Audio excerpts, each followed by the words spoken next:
प्यारे बच्चों, आज हम 1 मार्च 2025 को संपन्न हुए हाई स्कूल गणित संकेतांक 822 BX के खंडवा वर्णात्मक प्रश्नों को हल करेंगे। तो यदि चैनल पर आप नए हैं तो चैनल को सब्सक्राइब कीजिए, वीडियो को लाइक कीजिए और अपने मित्रों तक शेयर कर दीजिए। सबसे पहले हम देखते हैं प्रश्न नंबर 1। देख रहे हैं प्रश्न नंबर 1 में दिया है कि सभी खंड कीजिए, जिसमें का नंबर में दिया है कि सिद्ध कीजिए कि 6√3 अपरिमेय है। तो हमको सिद्ध करना है कि 6√3 एक अपरिमेय संख्या है। इसको हम मान लेते हैं, माना प्रश्न नंबर 1 का देखिए प्रश्न नंबर 1 का इसमें हम मान लेते हैं, माना 6√3 एक परिमेय संख्या है, एक परिमेय संख्या है। इसलिए इसको हम परिमेय के रूप में लिखेंगे। अतः या इसलिए कह सकते हैं 6√3 बराबर P/Q, जहां P और Q परस्पर सह अभाज्य संख्याएं हैं, सह अभाज्य संख्याएं हैं और Q does not equal to 0, Q does not equal to 0। तो ये हम मानकर चलते हैं। आप देख रहे हैं यदि इसमें हम 6 को पक्षांतर कर दें तो 6 देख रहे हैं √3 के साथ गुणा में है, पक्षांतर करेंगे तो भाग में जाएगा, इसलिए √3 बराबर मिल जाएगा P/6Q। अब चूंकि आप देख रहे हैं चूंकि 6 एक पूर्णांक है, 6 एक देख रहे हैं पूर्णांक है, 6 एक पूर्णांक है और P/Q हमने माना कि एक परिमेय संख्या है, एक परिमेय संख्या है।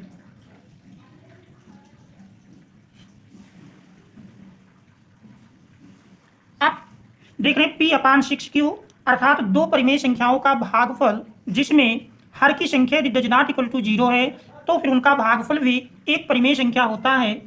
इसलिए P/6Q एक परिमेय संख्या है, एक परिमेय संख्या है।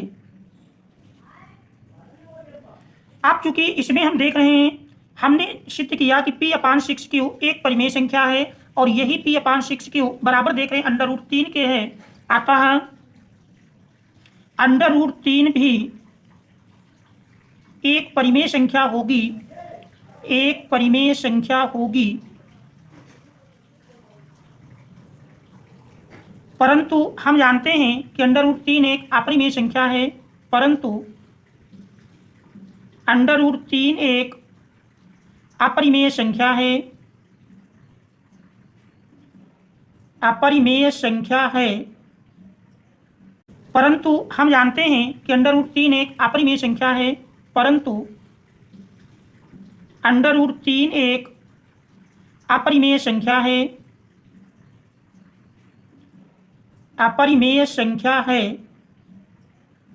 इसलिए हमारी परिकल्पना गलत है, इसलिए हमारी परिकल्पना गलत है। अतः 6√3 एक अपरिमेय संख्या है, एक अपरिमेय संख्या है। देख रहे हैं यही इसमें हमको सिद्ध करना था, प्रूव्ड। इसके बाद हम देखते हैं अगले प्रश्न को। देख रहे हैं प्रश्न नंबर 1 के खा में दिया है कि यदि बिंदु Q जिसके निर्देशांक 0,1 बिंदुओं P निर्देशांक 5,-3 और R x,6 से समदूरस्थ है तो x के मान ज्ञात कीजिए। तो देख रहे हैं प्रश्न नंबर 1 के खा में, प्रश्न नंबर 1 का खा,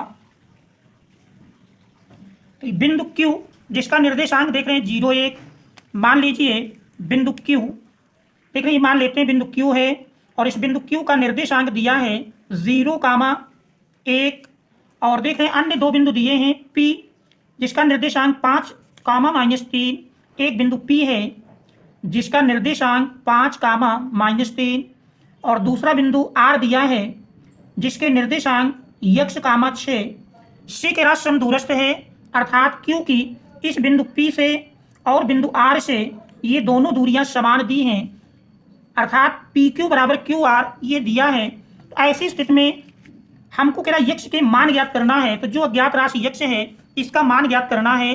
तो प्रश्नानुसार देखिए इसमें दिया है, प्रश्नानुसार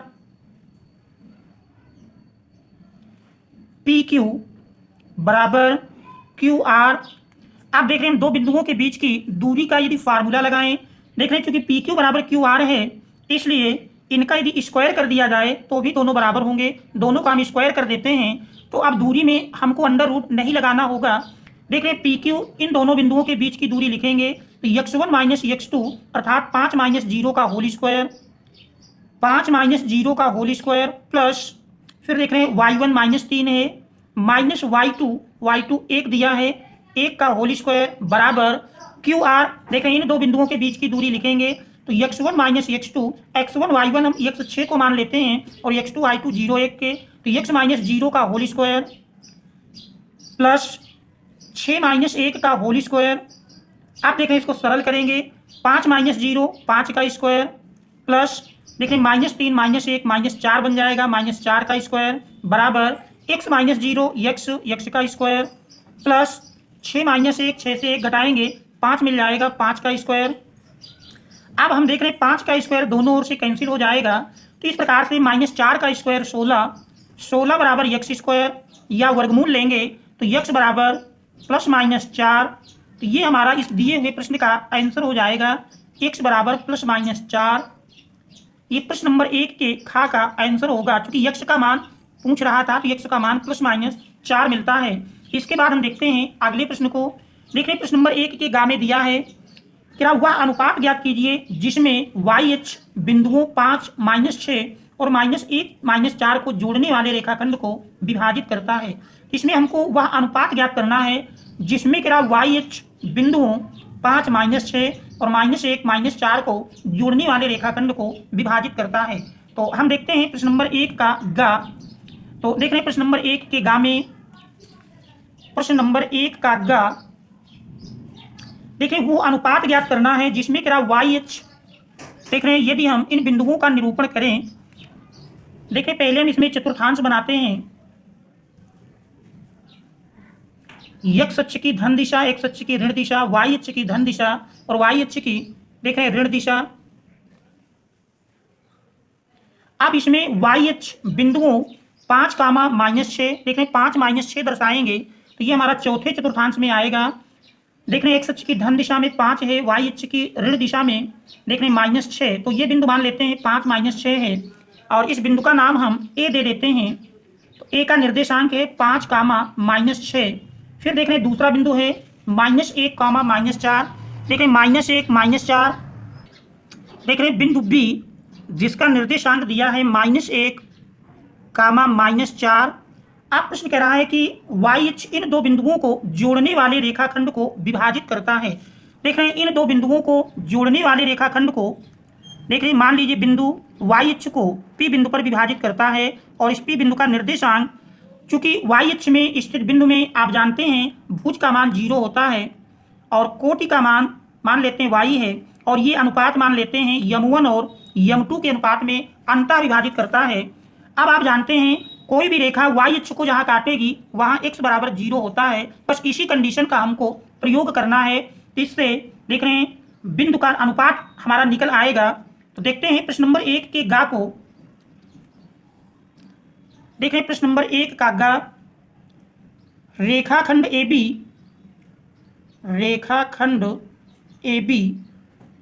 y अक्ष को जहाँ काटेगा वहाँ x बराबर 0, y अक्ष को जहाँ काटेगा वहाँ x बराबर 0। आप देख रहे हैं x का फार्मूला लगाएंगे, x बराबर होता है ठीक है x बराबर m1 x2 plus m2 x1 अपान m1 प्लस m2 बराबर 0। तो देख रहे हैं यहाँ पर बिंदुओं में यदि हम नाम दें, a बिंदु x1 y1 मान लेते हैं, b बिंदु को x2 y2 आप देख रहे हैं मानों को यदि हम फार्मूले में रखें, m1 ज्ञात करना है इंटू x2 देख रहे हैं -1 है, प्लस m2 ज्ञात करना है, x1 देख रहे हैं 5 दिया है, बटे m1 प्लस m2 बराबर 0। सरल करते हैं, देख रहे हैं -1 में गुणा होगा तो -m1 प्लस 5m2 बराबर, देख रहे हैं m1 प्लस m2 का 0 से गुणा करेंगे तो 0 मिल जाएगा। इस प्रकार से -m1, देख रहे हैं -m1 बराबर 5m2 पक्षांतर करेंगे तो माइनस में जाएगा, माइनस माइनस कैंसिल कर देते हैं। तो इस प्रकार से देख रहे हैं m2 बटे में लाएंगे तो ये हमारा मान मिल जाएगा m1 अपान m2 बराबर 5/1, या इसी को अनुपात के रूप में लिखेंगे तो m1 अनुपाते m2 बराबर 5/1। तो ये हमारा इस दिए हुए प्रश्न का आंसर होगा, m1 और m2 का अनुपात 5/1।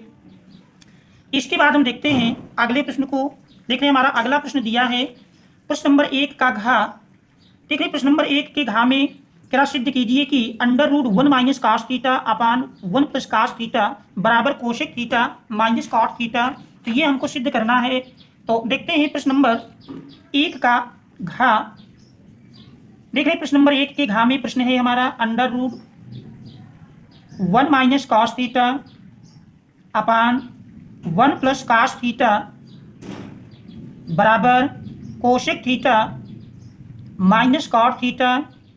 देखिए ये हमको सिद्ध करना है। तो लेफ्ट हैंड साइड लेते हैं, देखें left hand side equal to √1 minus cos theta upon 1 plus cos theta. आप देखें इसमें हमको हर की संयुग्मी से अंश और हर दोनों में गुणा कर लेना है। तो देख रहे हैं यही इस प्रकार बन जाएगा 1 minus cos theta upon 1 plus cos theta दिया है, हर की संयुग्मी देख रहे हैं हर 1 प्लस cos थीटा है, संयुग्मी बनेगी 1 माइनस cos थीटा। तो अंश और हर दोनों में हम 1 माइनस cos थीटा से गुणा कर लेंगे।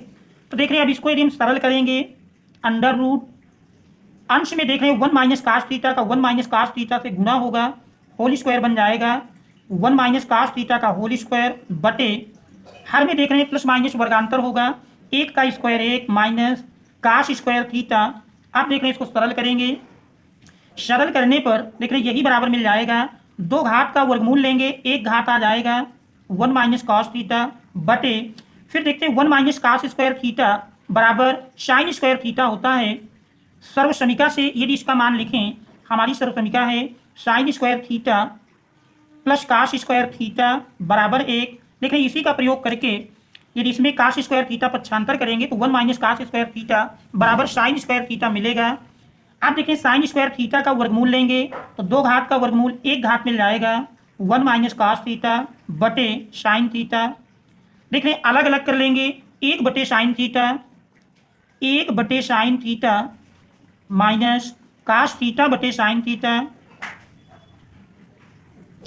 1 बटे sin थीटा का उल्टा हम जानते हैं कोशेक थीटा होता है, और cos थीटा बटे sin थीटा cot थीटा होता है। तो देख रहे हैं cosec theta minus cot theta, और यही देख रहे हैं हमको सिद्ध करना था cosec theta minus cot theta. तो इस प्रकार से ये राइट हैंड साइड मिलती है। तो देख रहे हैं लेफ्ट हैंड साइड बराबर right hand side, left hand side बराबर राइट हैंड साइड। देख रहे हैं यही हमको सिद्ध करना था। इसके बाद हम देखते हैं अगले प्रश्न को। देख रहे हैं प्रश्न नंबर 1 के अंगा में दिया है, प्रश्न नंबर 1 का अंगा है कि त्रिज्या 14 सेंटीमीटर वाले एक वृत्त की एक जीवा केंद्र पर 120 अंश का कोण अंतरित करती है, संगत वृत्तखंड का क्षेत्रफल ज्ञात कीजिए। तो इसमें हमको संगत वृत्तखंड का क्षेत्रफल ज्ञात करना है। तो देखते हैं प्रश्न नंबर 1 का अंगा। देख रहे हैं प्रश्न नंबर 1 के अंगा में दिया है 1 का अंगा भाग। देखिए इसमें त्रिज्या 14 सेंटीमीटर वाले वृत्त की एक जीवा केंद्र पर 120 अंश का कोण अंतरित करती है।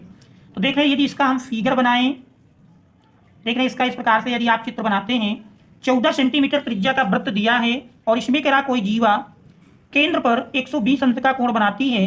तो देख रहे हैं इसके द्वारा केंद्र पर बनने वाला कोण 120 अंश का है और त्रिज्या इसकी 14 सेंटीमीटर दी है।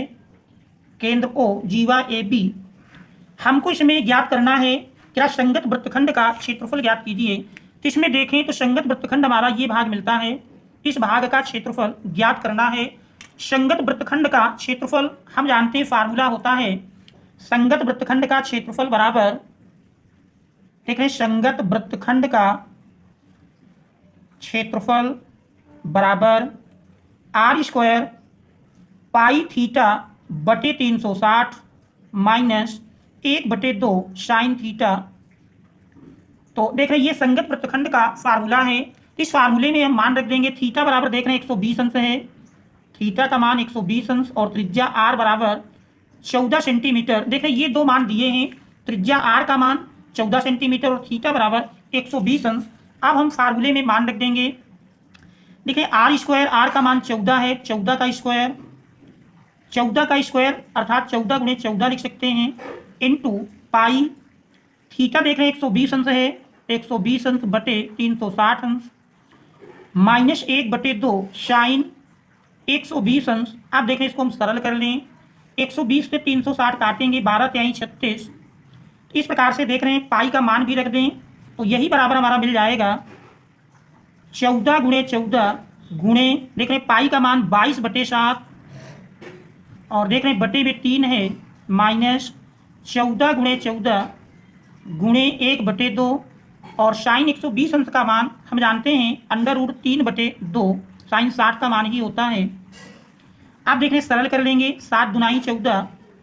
इस प्रकार से देख रहे हैं 2 सत्ते 14 और 2 सत्ते 14, इस प्रकार से सरल करेंगे,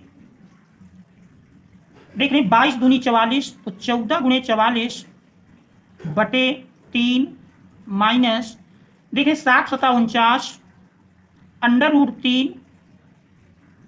देख रहे हैं यहाँ पर चाहे तो हम √3 का मान लिख सकते हैं और फिर सरल कर लें। तो देख रहे हैं 14 में 44 से गुणा करेंगे, 14 चौक 56, 14 चौक 56 और देख रहे हैं 5 हासिल मिले, 56 में 5 जोड़ देंगे, 56 5 61 बटे 3 माइनस 49 गुणे √3 या √3 के पद में ही आप लिख सकते हैं और चाहे तो दशमलव में निकाल लें, 1.73। अब देख रहे हैं इसको सरल कर लेते हैं, 3 का भाग 616 में देंगे तो देख रहे हैं यही बराबर मिल जाएगा, देख रहे हैं 3 का भाग 616 में दिया जाए, 3 दुनाई 6 0, 3 पचे 15, 1 16 10 हुआ, 3 त्रिक 9, फिर देख रहे हैं 10 3 त्रिक 9 माइनस 49 का गुणा यदि 1.73 में करते हैं तो देख रहे हैं यदि इसका हम गुणनफल अलग करके निकाल लें, 1.73 गुणे 49, देख रहे गुणा करेंगे, 9 त्रिक 27, 9 त्रिक 27, 9 सते 63 और 2 हासिल जोड़े, 63 2 65 और 9 6 हासिल मिले, 9 6 15। आप देखें 4 से गुणा करेंगे, 4 कहीं 12, 4 सते 28, 1 हासिल जोड़े 29 और 4 1 कम 4, 4 2 6। इस प्रकार से देख रहे हैं 7 5 2 7, 9 5 14 और 6 1 7, 1 हासिल जोड़े 8, 2 अंक पर दशमलव लगाएंगे तो देख रहे हैं 84.77, 84.77। आप देख रहे हैं घटा लें, 13 से 7 घटाएंगे, 7 6 13 बचा 2 हासिल लिए 12 हो जाएगा, 12 से 7 घटाएं, 7 5 12 दशमलव 4 बचा, देख रहे हैं 4 से 4 घटेगा 0 और फिर 20 से 8 घटाएंगे तो देख रहे हैं 20 से 8 घटाने पर 12 8 20, 120.56 सेंटीमीटर स्क्वायर ये संगत वृत्तखंड का क्षेत्रफल होगा। अतः कह सकते हैं वृत्तखंड का क्षेत्रफल बराबर 120.56 सेंटीमीटर स्क्वायर। तो ये हमारा इस प्रश्न का आंसर हो जाएगा। इसके बाद हम देखते हैं अगले प्रश्न को। देखें इसका अगला प्रश्न दिया है प्रश्न नंबर 1, कच्चा केरा 52 पत्तों की एक अच्छी प्रकार से फेंटी गई गड्डी में से एक पत्ता निकाला जाता है तो निम्नलिखित के प्राप्त करने की प्रायिकता ज्ञात कीजिए। फर्स्ट पार्ट में करा लाल रंग का एक बादशाह और सेकंड करा एक तस्वीर वाला पत्ता, एक फेस कार्ड। तस्वीर वाले पत्ते को ही फेस कार्ड के नाम से भी जानते हैं। तो हम देखते हैं प्रश्न नंबर 1 का चा। देख रहे हैं प्रश्न नंबर 1 के चा में 52 पत्तों की एक अच्छी प्रकार से फेंटी गई गड्डी में से एक पत्ता निकाला जाता है। तो देख रहे हैं एन यश अर्थात कुल पत्तों की संख्या 52 दी है, एन यश बराबर हमारा 52 मिल जाएगा।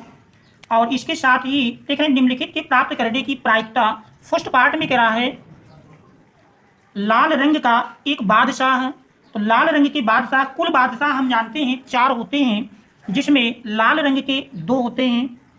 कुल बादशाह की यदि संख्या लिखें, कुल बादशाह बराबर 4, और फर्स्ट में हमको ज्ञात करना है लाल रंग का एक बादशाह है। तो इसको यदि मान लें घटना ई या E1 कर देते हैं, तो E1 बराबर मान लेंगे लाल बादशाह होने की घटना, लाल बादशाह होने की घटना। E1 देख रहे हैं, यन E1 का मान यदि लिखें तो कुल बादशाह आपने पढ़ा 4, जिसमें लाल बादशाह 2 होते हैं, पान और ईंट के, तो इनकी संख्या 2 मिल जाएगी। तो अभीष्ट प्रायिकता बराबर, देखें अभीष्ट प्रायिकता यदि आप लिखें अर्थात लाल बादशाह होने की अभीष्ट प्रायिकता, तो ये हमारा फर्स्ट पार्ट में मिलेगा, लाल बादशाह होने की, लाल बादशाह होने की अभीष्ट प्रायिकता। देखें अनुकूल ढंगों की संख्या बटे कुल ढंगों की संख्या अर्थात यन E1 अपान यन यस। अनुकूल ढंग इसमें देख रहे हैं, अनुकूल ढंग अर्थात लाल बादशाह 2 हैं, इन 2 में से कोई एक निकलेगा तो हमारे अनुकूल ढंग होंगे। जबकि कुल पत्ते देख रहे हैं 52 हैं, तो 52 में से कोई भी एक निकल सकता है, तो कुल ढंग 52, सरल कर लेंगे 2 एकम 2 और 26 दुनाई 52। इस प्रकार से देख रहे बराबर मिल जाएगा PE1, PE1 इक्वल टू 1/26। तो ये हमारा फर्स्ट पार्ट का आंसर होगा, PE1 बराबर 1/26। इसके बाद हम सेकंड पार्ट को देखते हैं। सेकंड पार्ट में देख रहे दिया है क्या, एक तस्वीर वाला पत्ता, तो तस्वीर वाले पत्ते होने के घटना को यदि हम E2 मान लें, E2 बराबर तस्वीर वाला पत्ता होने की घटना, तस्वीर वाला पत्ता होने की घटना।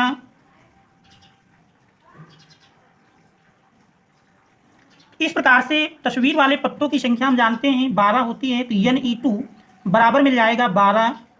तो अभीष्ट प्रायिकता,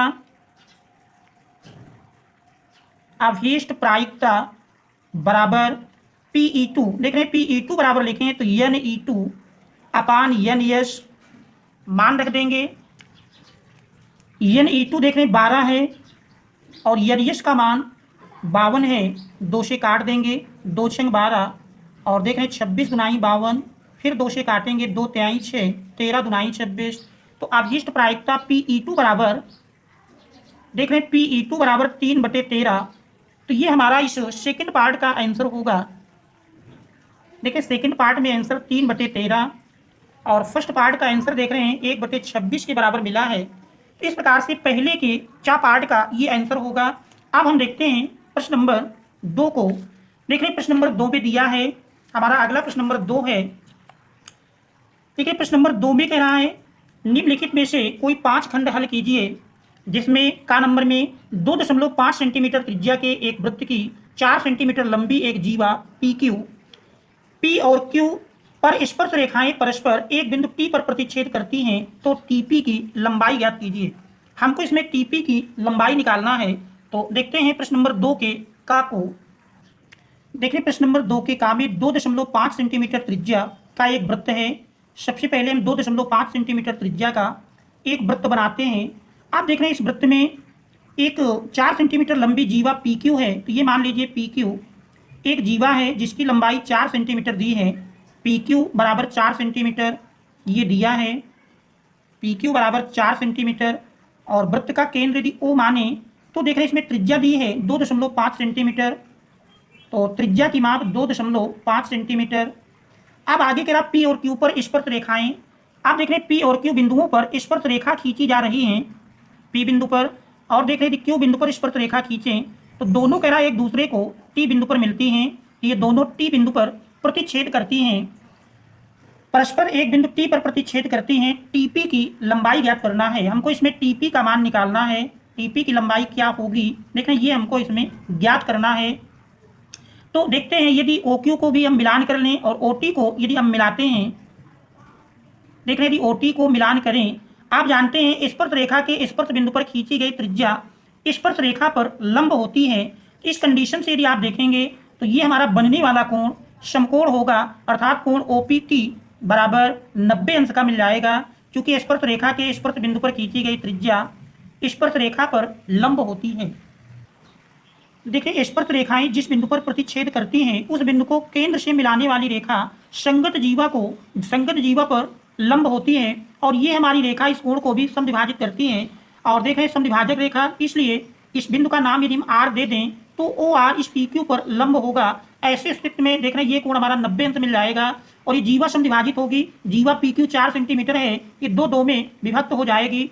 अब हम यदि समकोण त्रिभुज ओ आर पी में पाइथागोरस की प्रमेय लगाएं, समकोण त्रिभुज देख रहे समकोण त्रिभुज ओ आर पी में देख रहे पाइथागोरस की प्रमेय लगाएंगे तो ये हमारा देख रहे हैं 90 अंश का कोण है, तो इसकी सम्मुख भुजाकर्ण होगी ओपी स्क्वायर बराबर मिल जाएगा O R square plus P R square.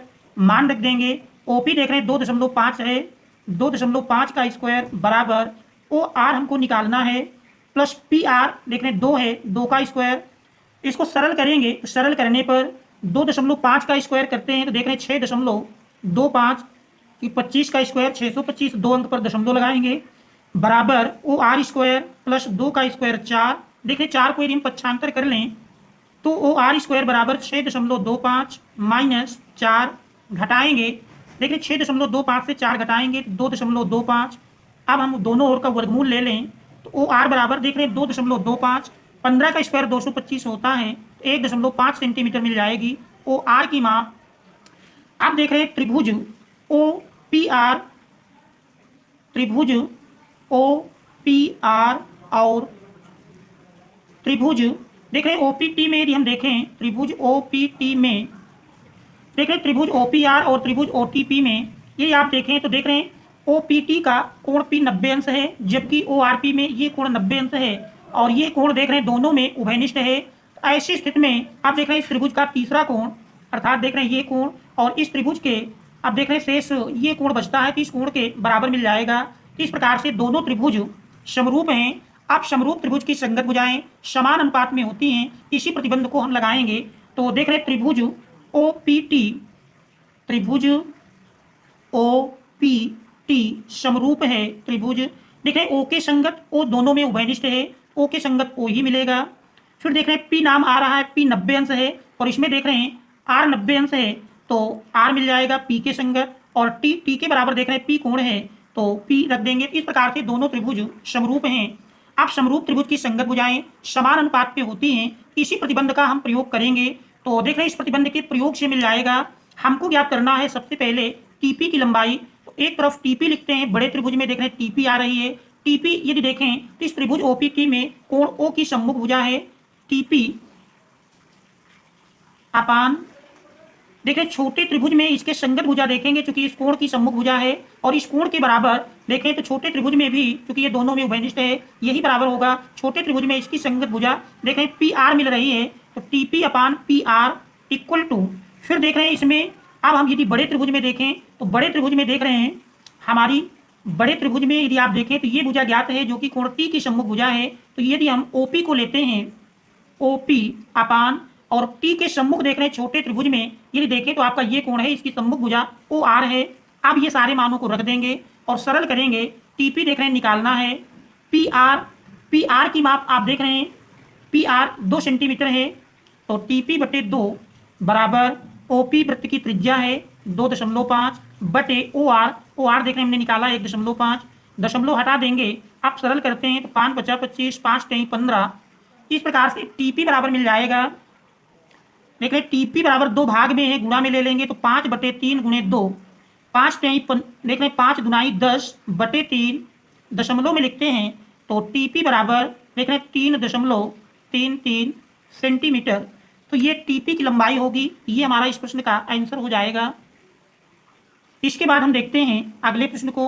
देख रहे हैं हमारा अगला प्रश्न दिया है प्रश्न नंबर 2 के खा में देख रहे दिया है 2 के खा में कह चित्र में डीई समांतर एसी डीई देख रहे डीई भुजा एसी के समांतर दी है और डीएफ समांतर एई डीएफ एई के समांतर है।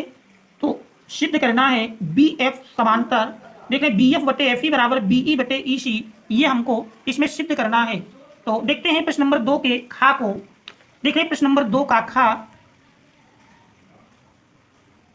सबसे पहले तो हम चित्र को बनाते हैं दी हुई कंडीशन में। देख रहे चित्र इस प्रकार से बना है।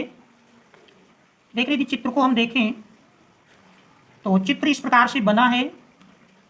त्रिभुज ए बी सी, एक त्रिभुज देख रहे हैं ए बी सी है,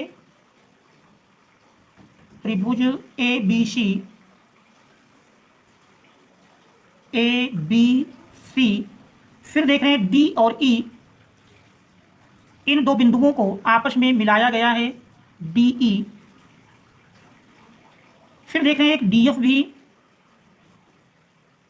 डी ई एफ। इस प्रकार से देख रहे हैं बिंदु हैं, ए का ई से मिलान करना है।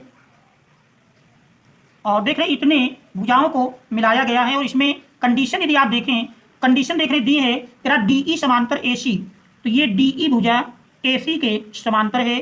दूसरा डी एफ ए ई के समांतर है। देख रहे हैं ये डी एफ ए ई के समांतर है, ये डी एफ भुजा इस ए ई के समांतर दी हुई है। सिद्ध करना है तो देख रहे हैं सबसे पहले तो हम दी हुई कंडीशन को लिखते हैं। देख रहे हैं इसमें दिया है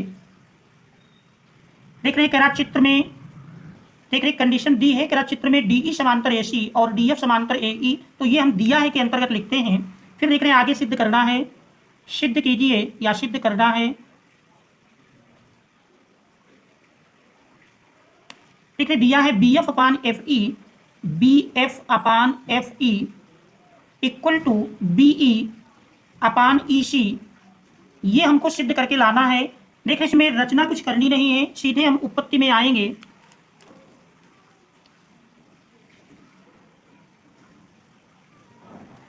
देख रहे चूंकि डीई समांतर एसी दिया है, डीई एसी के समांतर है। और थेल्स की प्रमेय में हमने पढ़ा है किसी त्रिभुज में किसी एक भुजा के समांतर खींची गई रेखा शेष दो भुजाओं को एक ही अनुपात में विभाजित करती है। तो चूंकि त्रिभुज ए बी सी में देख रहे हैं त्रिभुज ए बी सी में दिया है डीई समांतर एसी, इसलिए बीई अनुपाते ईसी, इसलिए मिल जाएगा बीई अनुपाते ईसी बराबर देख रहे हैं बीडी अनुपाते बीडी अनुपाते डीए। देख रहे हैं ये हमारा समीकरण नंबर 1 बन जाएगा। अब यदि हम त्रिभुज ए बी ई में देखें, त्रिभुज ए बी ई में देख रहे हैं त्रिभुज ए बी ई में देख रहे हैं कंडीशन दी है डी एफ समांतर ए ई, अर्थात ये डी एफ ए ई के समांतर है, डी एफ समांतर ए ई। इसमें भी देख रहे हैं यदि हम थेल्स की प्रमेय का प्रयोग करें उसके अनुसार मिल जाएगा B F upon F E, B F upon F E equal to मिल जाएगा B D upon D A. ये हमारा समीकरण नंबर 2 बन जाएगा। तो देख रहे हैं इस प्रकार से ये हमारा थेल्स की प्रमेय के अंतर्गत मिलता है। थेल्स की प्रमेय से आगे आप लिख देंगे, थेल्स की प्रमेय से, और यही सेम कंडीशन इस समीकरण नंबर 2 में प्रयोग की गई है। आप समीकरण 1 और 2 से यदि आप देखें, समीकरण 1 और 2 से ठीक है, समीकरण 1 और 2 में दोनों की राइट हैंड साइड समान है, इसलिए लेफ्ट हैंड साइड को यदि हम समान लिखते हैं तो B F upon F E, इसलिए B F upon F E equal to B F upon देख रहे बी ई अपान ई सी, बी ई अपान ई सी। देखिए यही इसमें हमको सिद्ध करना था, दोनों की लेफ्ट हैंड साइड को हम बराबर करते हैं तो जो सिद्ध करना था वो कंडीशन मिल जाती है, प्रूव्ड। इसके बाद फिर हम देखते हैं अगले प्रश्न को। देख रहे हैं हमारा अगला प्रश्न दिया है प्रश्न नंबर 2 का गा। देख रहे 2 के गा में कह रहा किसी एपी के प्रथम 9 पदों का योग 81 है और प्रथम 17 पदों का योग 289 है, तो उसका प्रथम पद और सार्वांतर ज्ञात कीजिए। तो देखते हैं प्रश्न नंबर 2 के गा को। प्रश्न नंबर 2 का गा मान लेते हैं माना प्रथम पद ए और सार्वांतर डी है।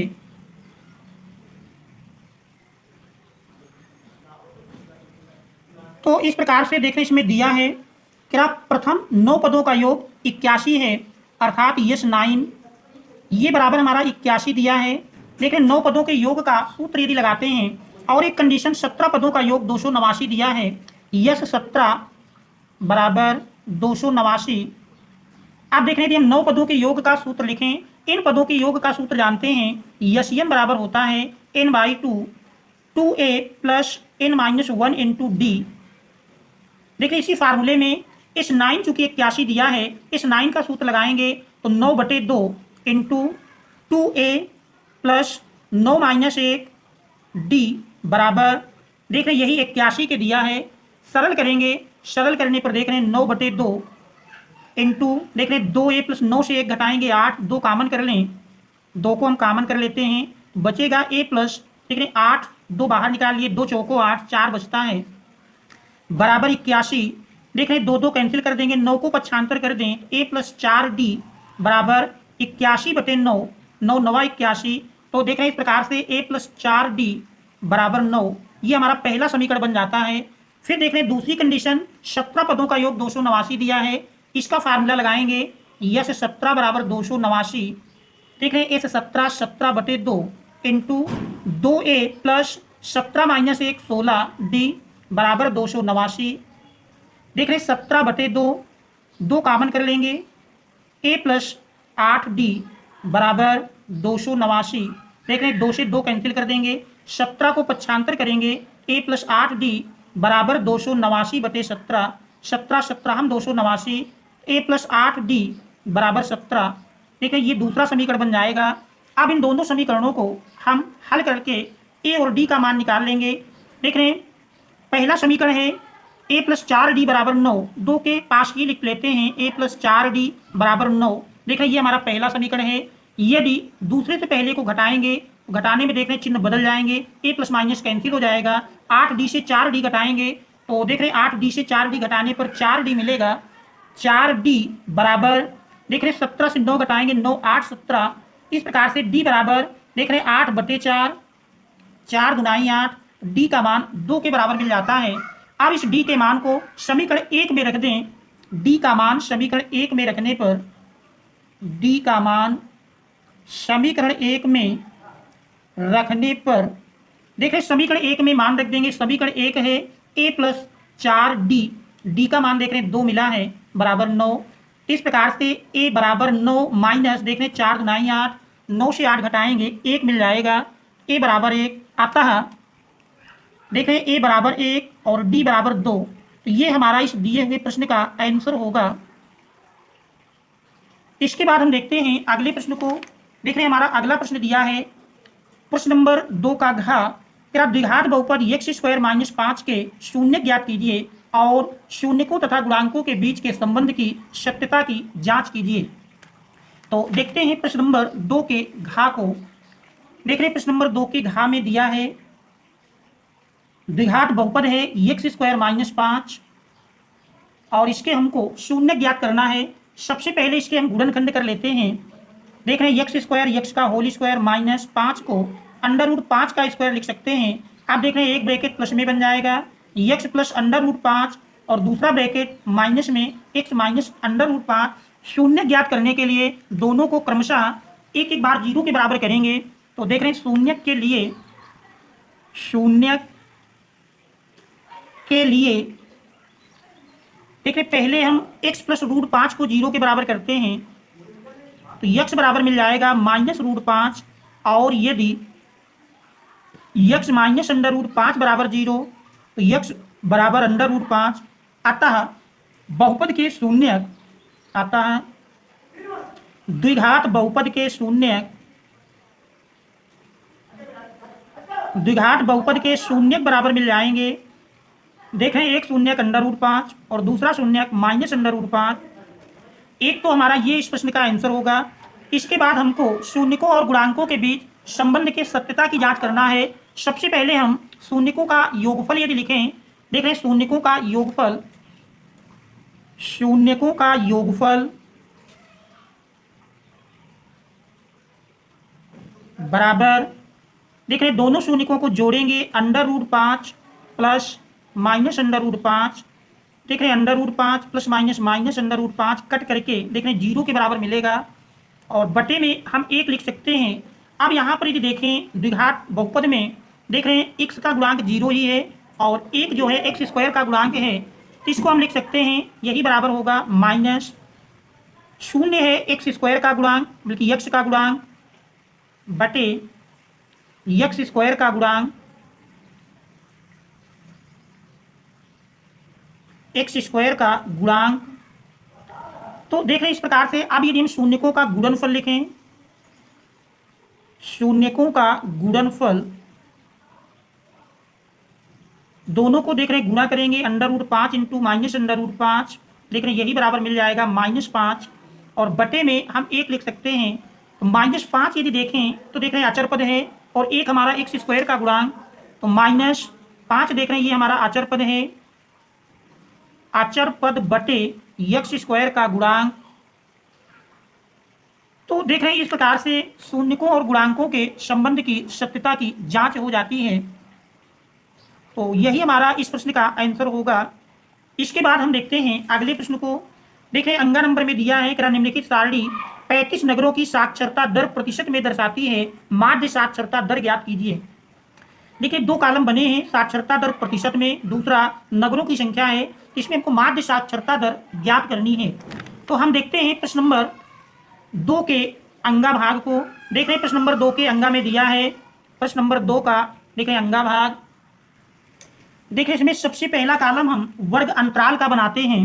देख रहे हैं वर्ग अंतराल में दिया है वर्ग अंतराल, और इसके बाद फिर देख रहे हैं सबसे पहले वर्ग अंतराल में मान दिए हैं। पहला देख रहे हैं 45 से 55, 45 से 55, दूसरा है 55 से 65, फिर देख रहे हैं 65 से 75, फिर 75 से 85, और फिर 85 से 95। अब देख रहे हैं यदि इनका हम मध्यमान निकालें, मध्यमान का एक कॉलम बनाएंगे।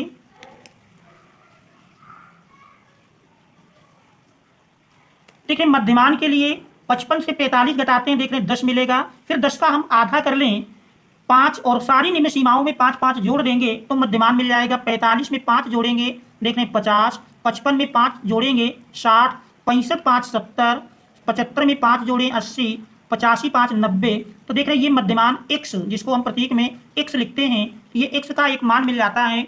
इसके बाद दी हुई बारंबारता को लिखेंगे। देख रहे हैं बारंबारता अर्थात नगरों की संख्या, यही बारंबारता है।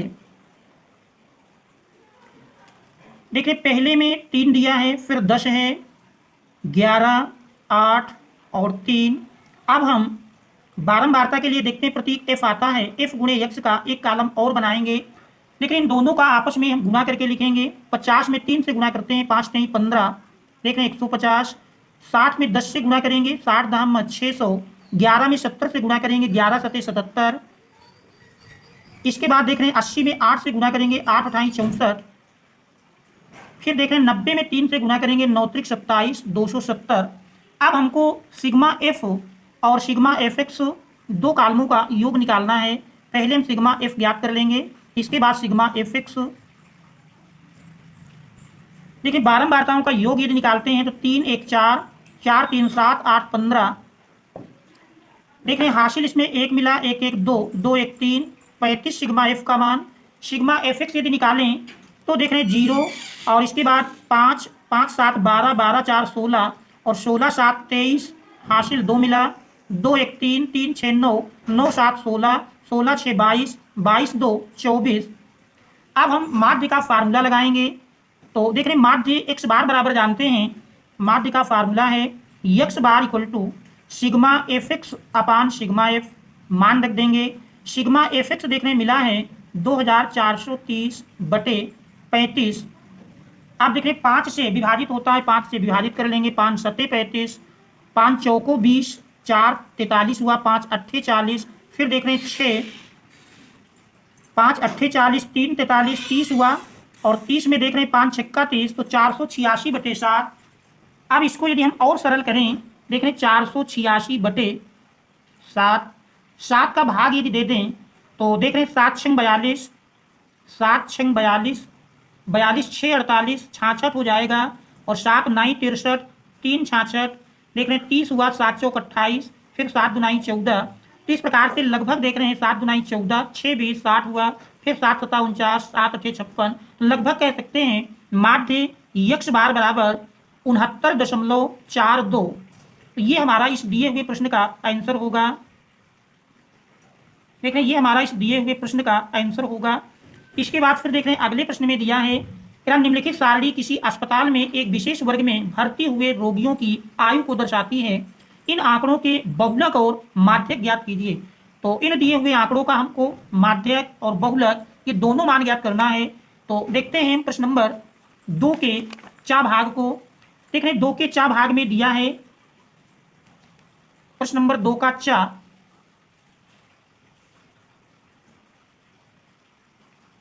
सारणी में आप देख रहे हैं सबसे पहले दिया है आयु वर्षों में और रोगियों की संख्या। पहले इसका हम बहुलक ज्ञात करेंगे। तो देख रहे हैं बहुलक के लिए अलग से हम जानते हैं कोई टेबल नहीं बनानी होगी, इसी टेबल से आपके सारे मान मिल जाएंगे। यहाँ देख रहे हैं सबसे पहले आयु वर्षों में एक कॉलम बनाएंगे, आयु वर्षों में, और दूसरा कॉलम है देख रहे हैं दिया है रोगियों की संख्या, जो कि बारंबारता बनेगी, रोगियों की संख्या।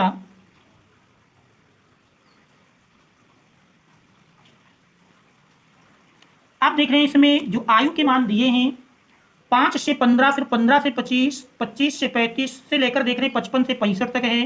तो हम इन वर्ग अंतरालों को लिखते हैं 5 से 15, फिर देख रहे हैं 15 से 25, 15 से 25, फिर 25 से 35, 35 से 45, 45 से देख रहे हैं 55, 55 से 65। ठीक है, ये वर्ग अंतराल के मान दिए हैं 55 से 65 तक, और इनकी बारंबारताएं हैं 6, 11, 21, 23, 6, 11, 21, 23, और 23 के बाद देख रहे हैं 6, 11, 21, 23, 14, 5। तो इस सारणी से हमको बहुलक और माध्यक दो मान ज्ञात करना है। सबसे पहले हम इससे बहुलक का मान निकालेंगे। इसमें देख रहे हैं चूंकि सबसे अधिक बारंबारता 23 है, क्योंकि सबसे अधिक बारंबारता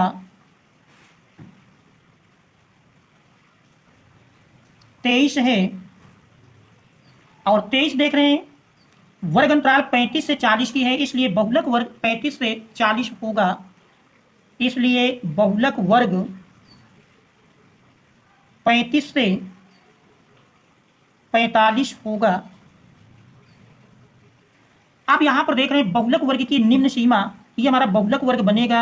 बहुलक वर्ग की निम्न सीमा L बराबर 35 मिल जाएगी, और बहुलक वर्ग की बारंबारता आप जानते हैं ये बराबर हमारी F1 हो जाती है, और इससे ठीक पहले वर्ग की बारंबारता को F0 से प्रदर्शित करते हैं, ठीक बाद की बारंबारता को F2 से। और H का मान यदि लिखें, H होता है वर्ग अंतराल की माप, H बराबर मिल जाएगा देखें 45 माइनस 35, 45 से 35 घटाएंगे तो बराबर 10। अब हम फार्मूले में यदि मान रखें तो बहुलक का फार्मूला है, देखिए बहुलक बराबर होता है L plus F1 minus F0 अपान 2F1 minus F0 minus F2 into H। इस फार्मूले में मान रख देंगे। देखें L का मान 35 आया है, 35 प्लस F1 देख रहे हैं 23 है, माइनस F0 21 बटे 2 गुणे F1 देख रहे हैं 23 है, माइनस F0 देख रहे हैं 21 है, माइनस F2 देख रहे हैं 14 है, गुणे H का मान 10 है। अब इसी को हमको सरल कर लेना है। देखिए सरल करने पर यही बराबर मिलेगा 35 प्लस 23 से 21 घटाएंगे 21 2 23 बटे, फिर देख रहे हैं इसमें 23 दूनी 46 माइनस 21 और 14 जोड़ लेते हैं, देख रहे हैं 4 1 5 2 1 3 गुणे 10, सरल करेंगे तो बराबर 35 प्लस देख रहे हैं 10 दुनाई 20 बटे 35 10 45 1 46 अर्थात 11 मिल जाता है। 11 का भाग 20 में देंगे, देख रहे हैं 11 1 कम 11 9 20 90 हुआ, 11 8 88, फिर 2 90 20 होगा, फिर 11 1 कम 11। इस प्रकार से 35 में 1.81 जोड़ेंगे तो देख रहे हैं 36.81 ये बहुलक का मान होगा, और ये हमारा एक पार्ट का आंसर हो जाएगा। अब इसमें हम माध्यक और ज्ञात करेंगे, लेकिन माध्यक का मान इसमें हमको और निकालना है। तो देखते हैं माध्यक प्रश्न नंबर 2 का 4। देखिए सबसे पहले हम वर्ग अंतराल का कॉलम बनाएंगे, वर्ग अंतराल, इसके बाद बारंबारता और इसके बाद संचयी बारंबारता। देख रहे हैं एक कॉलम इसमें अपने से बनाने की आवश्यकता पड़ेगी। वर्ग अंतराल के मान लिखते हैं। देख रहे हैं वर्ग अंतराल दिए हैं 5 से 15, फिर 15 से 25, 25 से 35, 35 से 45, 45 से 55 और 55 से 65। इसके बाद बारंबारता यदि देखें, बारंबारताएं देख रहे हैं 6, 11, 21, 23, 14 और 5। अब हम संचयी बारंबारता का एक कॉलम और बनाएंगे। देखिए पहले वर्ग अंतराल की बारंबारता और संचयी बारंबारता दोनों समान होती है। फिर 11 में 6 जोड़ देंगे, 11 6 17, 17 में 21 जोड़ेंगे तो देख रहे हैं 17 7 1 8 और 2 1 3, 38 में 23 जोड़ेंगे तो देख रहे हैं 38 3 41, 10 51, 10 61 और 61 में 14 जोड़ेंगे, 61 4 65, 10 75 और फिर देख रहे हैं 75 में 5 जोड़ लेंगे तो 75 5 80। इस प्रकार से संचयी बारंबारता का कॉलम बनेगा। अब हम यदि बारंबारताओं का योग निकालें, देख रहे बारंबारताओं का योग इन बराबर यदि ज्ञात करें तो देख रहे 5 4 9 3 12, 12 1 13, 1 14, 14 6 20, हासिल 2 मिले, 2 1 3, 2 5, 2 7, 1 8। देख रहे n बराबर 80 जो कि अंतिम संचयी बारंबारता के बराबर है। अब हम n/2 का मान निकालेंगे। देखें n/2, n 80 है, 80/2। देखें सरल करेंगे 40 दुनाई 80 बराबर 40 मिल जाता है और 40 हम देख रहे हैं संचयी बारंबारता 61 के अंतर्गत है। तो देख रहे हैं n/2 40 मिलता है जो कि संचयी बारंबारता 61 के अंतर्गत है, जो कि संचयी बारंबारता 61 के अंतर्गत है। इसलिए माध्यक वर्ग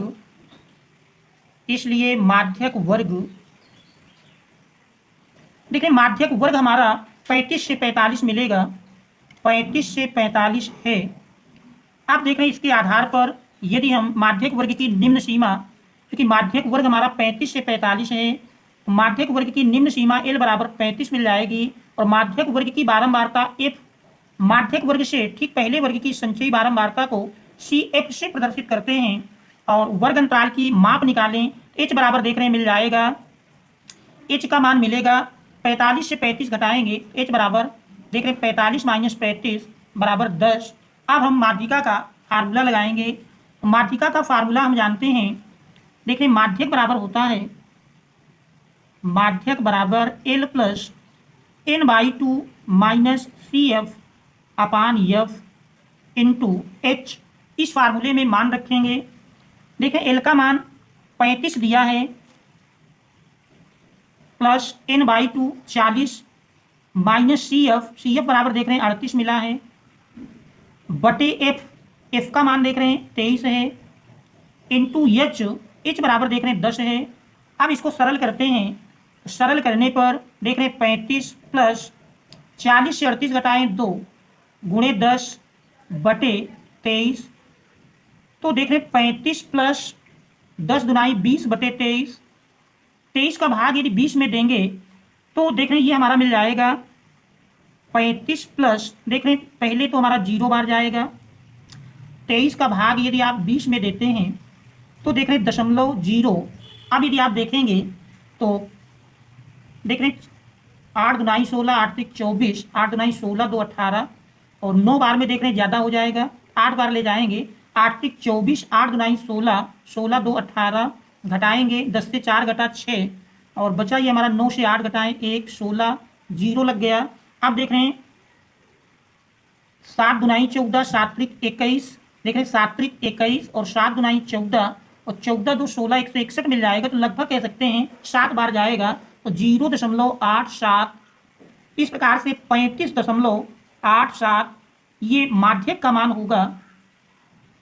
तो ये हमारा इस दिए हुए प्रश्न का दूसरा आंसर होगा। पहले में हमने देख रहे बहुलक का मान निकाला था और साथ ही माध्यक पूछ रहा था, तो माध्यक बराबर 35.87। तो ये इस प्रश्न का आंसर हो जाएगा। तो आशा है कि इन प्रश्नों को आप स्टेप टू स्टेप अच्छी प्रकार से समझ गए होंगे। फिर भी कहीं कोई समस्या हो या कोई सुझाव है तो उसे कमेंट्स के माध्यम से अवश्य अवगत कराएं। और यदि चैनल पर आप नए हैं, अभी तक आपने चैनल को सब्सक्राइब नहीं किया है तो चैनल को सब्सक्राइब कीजिए, वीडियो को लाइक कीजिए और अपने मित्रों तक शेयर अवश्य कर दीजिए। आप शेष प्रश्नों को हम अगले सेशन में लेकर आएंगे। Thanks all of you for watching.